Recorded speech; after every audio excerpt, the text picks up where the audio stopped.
മലയാളികൾക്ക് ഇഷ്ടമായിരുന്നു കൊല്ലം സുധിയുടെ ഭാര്യ രേണു സുധിക്ക് ഇപ്പോഴിതാ അവാർഡ് ലഭിച്ചിരിക്കുന്നു. അതാണ് ഇപ്പോൾ സോഷ്യൽ മീഡിയയിൽ ഏറ്റവും കൂടുതൽ വൈറലായിരിക്കുന്ന സംഭവം. സൈബർ ആക്രമണങ്ങൾക്കിടയിലും അഭിനയത്തിന് പുരസ്കാരം നേടി സോഷ്യൽ മീഡിയ താരം രേണു സുധി ഹിറ്റായിരിക്കുന്നു.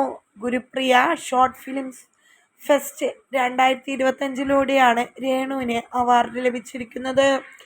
പ്രജീഷും രേണുവും ഒന്നിച്ചഭിനയിച്ച കരിമഴിക്കണ്ണാൽ എന്ന ആൽബത്തിനായിന്ന് മികച്ച ജോഡികൾക്കുള്ള പുരസ്കാരം ലഭിച്ചിരിക്കുന്നത്. അന്തരിച്ച നടൻ കൊല്ലം സുധിയുടെ ഭാര്യയാണ് രേണു സുധി. സോഷ്യൽ മീഡിയയിൽ ഏറെ സജീവമായ രേണുവിന് റീൽ വീഡിയോസിന്റെ പേരിൽ വൻ വിമർശനങ്ങൾ നേരിടേണ്ടി വന്നിട്ടുണ്ട്. പുരസ്കാരത്തിന്റെ സന്തോഷം രേണു സോഷ്യൽ മീഡിയയിലൂടെ പങ്കുവച്ചെത്തിയിട്ടുണ്ട്. ഫൈനലി എന്നാണ് കുറിച്ചിട്ടുള്ളത്.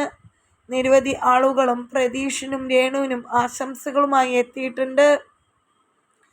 ജീവിക്കാൻ വേണ്ടി ഒരു വഴിക്കിറങ്ങി തിരിച്ചതാണെന്നും ഉപദ്രവിക്കരുതെന്നും പണ്ട് രേണു പറഞ്ഞിട്ടുണ്ട്. രേണുവിന് ഒരുപാട് പേർ നെഗറ്റീവും പോസിറ്റീവുമായിട്ട് കമൻറ്റുകൾ ചെയ്യാറുണ്ട്. ഒരുപാട് സൈബർ ആക്രമണത്തിനും ഇരയായിട്ടുണ്ട് എന്ന് പറയാം. കഴിഞ്ഞ വട്ടം പ്രതീഷും ലൈവിൽ വന്ന് പറഞ്ഞിരുന്നു, എന്നെയും രേണു ചേച്ചീനെയും കുറിച്ച് പറയുന്നവർക്കെതിരെ. ഇപ്പോഴിതാ രണ്ടുപേർക്കും കൂടി ബെസ്റ്റ് പെയറിന് വേണ്ടിയിട്ടുള്ള അവാർഡുകളാണ് ലഭിച്ചിരിക്കുന്നത്. രേണുവിനും അതുപോലെ തന്നെ പ്രതീഷിനും. സന്തോഷ നിമിഷം അതുപോലെ തന്നെ സ്റ്റേജിൽ കയറി നിന്നുകൊണ്ട് രേണു കരയുന്നതും കാണാം. ജീവിതത്തിൽ എന്തെങ്കിലുമൊക്കെ നേടിയെന്ന് ഇപ്പോൾ പറയാമെന്ന് സന്തോഷത്തിലാണ് രേണു. ഒരുപാട് പേർ കളിയാക്കി ചിരിച്ചും കമൻറ്റുകളുമായി എത്തിയിരുന്നു. പക്ഷെ അപ്പോഴൊന്നും തകരാതെ നിന്നിരുന്നത് രേണുവിൻ്റെ മനക്കട്ടിയാണെന്ന് പറയാം. ഇപ്പോഴിതാ അങ്ങനെ എല്ലാവരും കളിയാക്കിയിട്ടും രേണുവിന് അവാർഡ് ലഭിച്ചിരിക്കുന്നു.